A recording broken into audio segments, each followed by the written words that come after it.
नमस्कार, ये आकाशवाणी शिमला है। अब आप राकेश शर्मा से प्रादेशिक समाचार सुनिए। राष्ट्रपति द्रौपदी मुर्मू प्रदेश के 5 दिवसीय दौरे पर आज शिमला पहुंची। शिमला के समीप कल्याणी हेलीपैड में राज्यपाल शिव प्रताप शुक्ल और मुख्यमंत्री सुखविंदर सिंह सुक्खू ने राष्ट्रपति का भव्य स्वागत किया। इस मौके पर विधानसभा अध्यक्ष कुलदीप सिंह पठानिया, स्वास्थ्य मंत्री धनीराम शांडिल, शिक्षा मंत्री रोहित ठाकुर, मुख्य सचिव प्रबोध सक्सेना और पुलिस महानिदेशक अतुल वर्मा सहित अन्य वरिष्ठ अधिकारियों ने भी द्रौपदी मुर्मू का स्वागत किया। इस दौरान राष्ट्रपति को गार्ड ऑफ ऑनर भी दिया गया।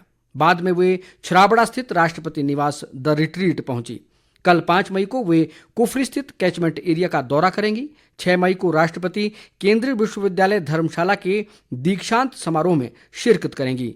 इसके अलावा राष्ट्रपति 7 मई को शिमला के ऐतिहासिक गेयटी थिएटर में सांस्कृतिक कार्यक्रम में भी हिस्सा लेंगी। इसी दिन उनका शिमला के निकट संकट मोचन व तारादेवी मंदिर में पूजा अर्चना करने का भी कार्यक्रम है और वे शिमला के ऐतिहासिक रिज मैदान का दौरा भी करेंगी। राष्ट्रपति का 8 मई को वापस दिल्ली लौटने का कार्यक्रम है। प्रदेश में 1 जून को होने वाले लोकसभा चुनाव और विधानसभा उपचुनाव को लेकर राजनीतिक सरगर्मियां तेज हो गई हैं और दोनों प्रमुख दलों भाजपा और कांग्रेस के नेता चुनाव प्रचार में जुटे हैं। मतदान में अब 1 महीने से भी कम समय रह गया है। निर्वाचन आयोग द्वारा चुनाव को लेकर 7 मई को अधिसूचना जारी की जाएगी और इसी दिन से नामांकन पत्र भरने की प्रक्रिया भी शुरू होगी, जो 14 मई तक चलेगी। अगले दिन 15 मई को नामांकन पत्रों की जांच होगी और इच्छुक उम्मीदवार 17 मई तक नाम वापस ले सकेंगे।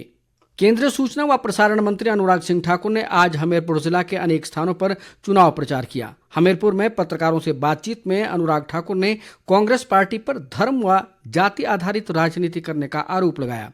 उन्होंने कहा कि मोदी सरकार ने सबका साथ सबका विकास के मूल मंत्र के साथ सभी धर्मों और जातियों के हित में काम किया है।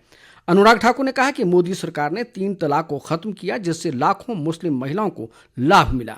उन्होंने कहा कि देश के कई राज्यों में कांग्रेस नेता लोकसभा चुनाव में अपनी हार को देखते हुए चुनाव लड़ने से इनकार कर रहे हैं और राहुल गांधी भी अमेठी छोड़कर रायबरेली चले गए हैं।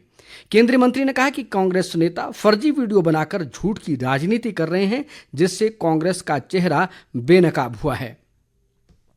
वरिष्ठ कांग्रेस नेता व मुख्यमंत्री सुखविंदर सिंह सुक्खू ने दावा किया है कि कांग्रेस सरकार ने पुरानी पेंशन योजना बहाल कर कर्मचारियों के भविष्य को सुरक्षित किया है। सोलन जिला के नालागढ़ में आज एक चुनावी रैली को संबोधित करते हुए उन्होंने कहा कि आर्थिक तंगी के बावजूद राज्य की कांग्रेस सरकार ने कर्मचारियों की लंबे समय से चली आ रही मांग को अपनी पहली कैबिनेट में पूरा किया। मुख्यमंत्री ने कहा कि प्रदेश सरकार स्थिर है और अपना 5 वर्ष का कार्यकाल पूरा करेगी। सुखविंदर सिंह सुक्खू ने भाजपा पर सरकार गिराने की नाकाम कोशिश करने का आरोप लगाते हुए कहा कि विपक्ष अपने मंसूबों में कभी कामयाब नहीं होगा। उन्होंने कहा कि शिमला संसदीय क्षेत्र के वर्तमान सांसद ने क्षेत्र के विकास में कोई योगदान नहीं दिया और आपदा के समय केंद्र से हिमाचल को आर्थिक मदद दिलाने के लिए उन्होंने कोई प्रयास ही नहीं किया। मुख्यमंत्री ने कहा कि प्रदेश में भाजपा प्रत्याशी अपने काम की बजाय प्रधानमंत्री नरेंद्र मोदी के नाम पर वोट मांग रहे हैं। प्रदेश भाजपा अध्यक्ष राजीव बिंदल ने कहा है कि कांग्रेस पार्टी के घोषणा पत्र में हिंदुत्व विरोधी सोच दिखाई देती है। शिमला में आज एक पत्रकार वार्ता में उन्होंने कहा कि इस घोषणा पत्र में बहुसंख्यकवाद की बजाय अल्पसंख्यकों को प्राथमिकता देने की बात कही गई है। बिंदल ने कहा कि कांग्रेस के घोषणा पत्र में ओबीसी की आरक्षण को काटकर मुस्लिमों को देने की बात की गई है, जो पार्टी की मानसिकता को दर्शाता है। प्रदेश भाजपा अध्यक्ष ने कहा कि राज्य में पार्टी के पन्ना प्रमुख सम्मेलन 9 मई तक जारी रहेंगे और इसी दिन से भाजपा प्रत्याशी अपने नामांकन भरेंगे। बागवानी मंत्री जगत सिंह नेगी ने भाजपा नेताओं पर जनता को गुमराह करने का आरोप लगाया है। उन्होंने कहा कि भाजपा नेता सेब बागवानों को 50 रुपये न्यूनतम समर्थन मूल्य देने को लेकर झूठी बयानबाजी कर रहे हैं, जबकि पूर्व भाजपा सरकार ने बागवानों को कोई समर्थन मूल्य नहीं दिया।